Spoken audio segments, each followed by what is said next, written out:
Okay guys, dun sa nagtanong na isa nating viewer about nga sa paggamit ko nito, itong technique na to. Actually, it's a old technique to. I-share ko mamaya sa inyo yung procedure from dun sa lumang manual. Itong technique na to guys is medyo talaga medyo siyang mahirap gawin pag first time. Pero kapag lagi niyo siyang ginagawa, and then, naoobserbahan nyo yung reaction ng inyong makina pag ginagamit nyo to, then ma-appreciate nyo na mahalaga pala na at least kahit papaano, meron tayong pang verify kung tama ba yung air and fuel ratio. Kung napasobra ba tayo ng pihit nung etong screw na to, especially na etong screw na. Yan guys, gusto ko lang i-share sa inyo yung procedure na yan, step 1 to 4. Pag-test ng air and fuel ratio test. Guys, yan yung magiging test result. Ayan.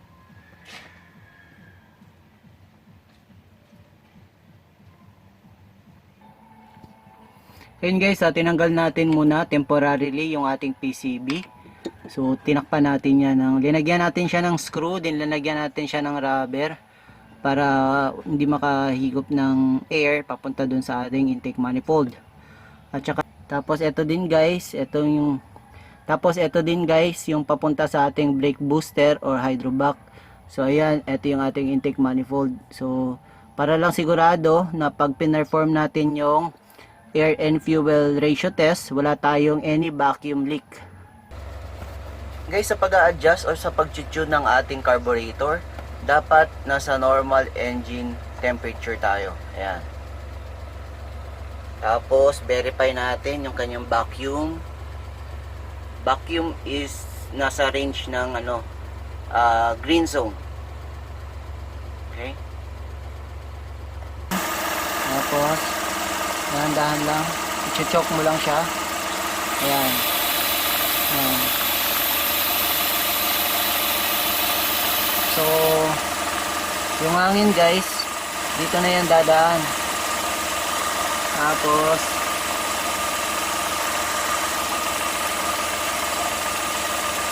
so halos hindi gumagalaw yung ating at 800 RPM.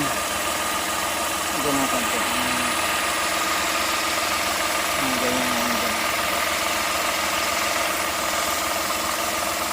Yan guys, so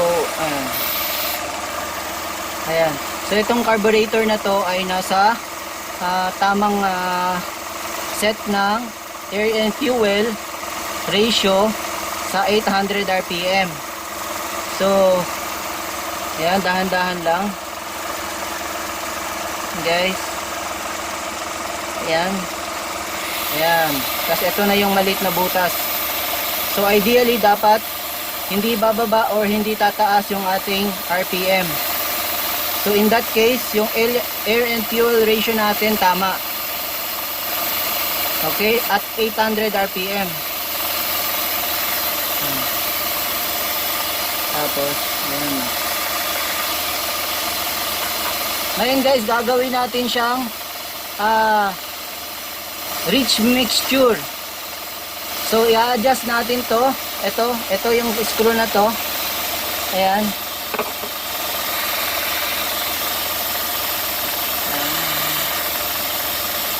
So, gagawin natin siyang rich mixture.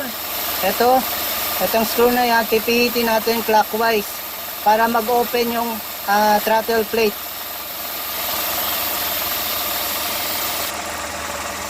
Ayan.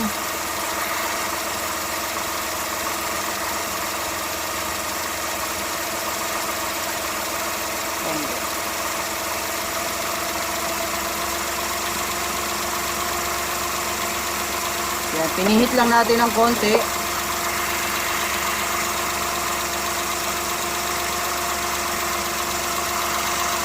So, tumaas ng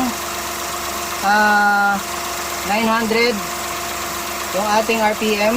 So, tingnan natin.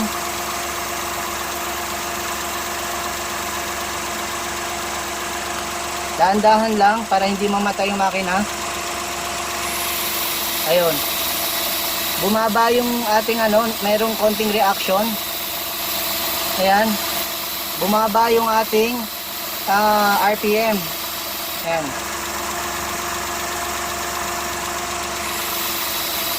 Ayan, bumaba.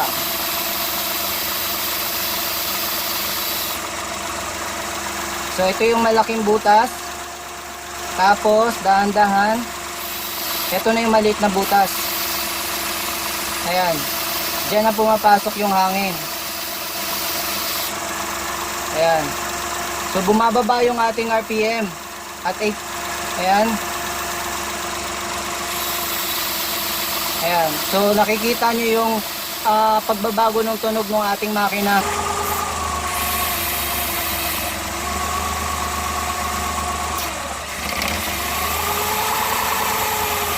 Ayan.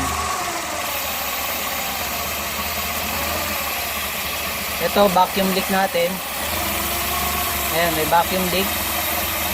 So, biglayin mo lang yan. Ayan, tataas.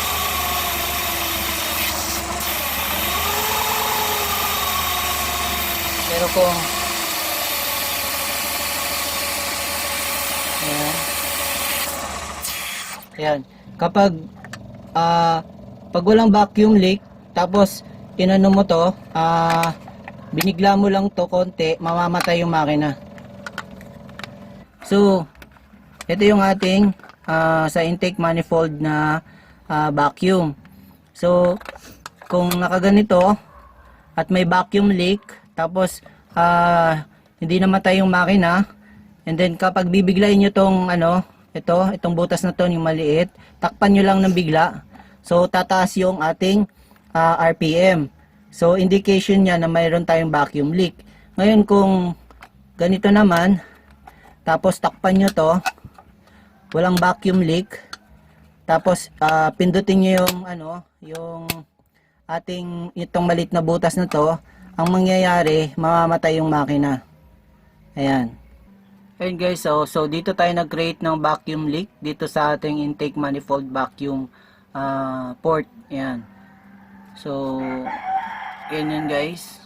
Itong port na yan. Bibiglain lang natin to guys.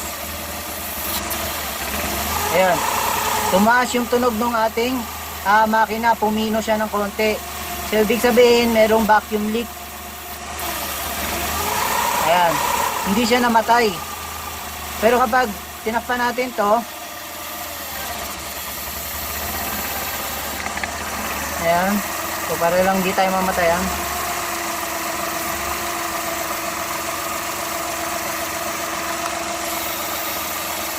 Yan guys, so tinakpan lang natin to. Pag ito binigla natin, mamamatay yung makina. Ayan. Yan guys, kaya hindi namamatay yung ating makina kapag meron tayong vacuum leak dito sa ating intake manifold na port. Pag biglaan nating pinaplug to, itong maliit na butas na to, ganyan, ang nangyayari, nako-compensate nga yung temporary loss ng hangin. So pag ganyan, so dito na kumukuha yung ating makina ng hangin.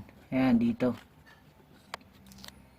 Ayan guys, sa mga nagtatanong kung gaano ka siya kalaki or kaliit ng butas, yan lang yung liit ng butas niya guys. Ayan. So, sukatin nyo na lang yan. Then, ito, yung malaki, is yung medyo konti ng malaki ng konti. Ayan. Ayan. So, ideally guys, kaya ako siya dalawa yung butas niya para hindi ako mamatayan ng makina kapag dahan-dahan ko itong inilagay. Kasi kapag totally close, mamamatay agad yung makina. So, dapat dahan-dahan. And then, kapag medyo stable na, saka ko, ito. So, ito, parang fine-tuning. So, ang ginagawa nito kasi mas lumiit yung flow o yung dinadaanan ng hangin. So, mas dynamic o yung velocity ng hangin na papunta dun sa ating venturi ay nakafocus talaga. So, parang nirestrict natin siya. So, ayun, yung velocity niya mas bibilis papunta dun. Dun sa ating, papunta dun sa ating pilot jet. Okay guys, so ang idea ng maliit na butas is mas nire-restrict natin yung flow ng hangin. So pag mas nire-restrict natin siya, mas tumataas or bumibilis yung velocity niya. So at the same time, na-adjust natin yung position ng butas para sakto dun sa ating papunta dun sa venturi, papunta dun sa ating mga jets. Ayan. So kinokontrol natin guys yung flow ng air, yung velocity ng air. High velocity, it will produce also yung flow ng fuel natin. Mas mataas, mas madaming fuel ang hihigupin ng ating mga jets. Guys, yung ating carburetor is metering device ng ating engine.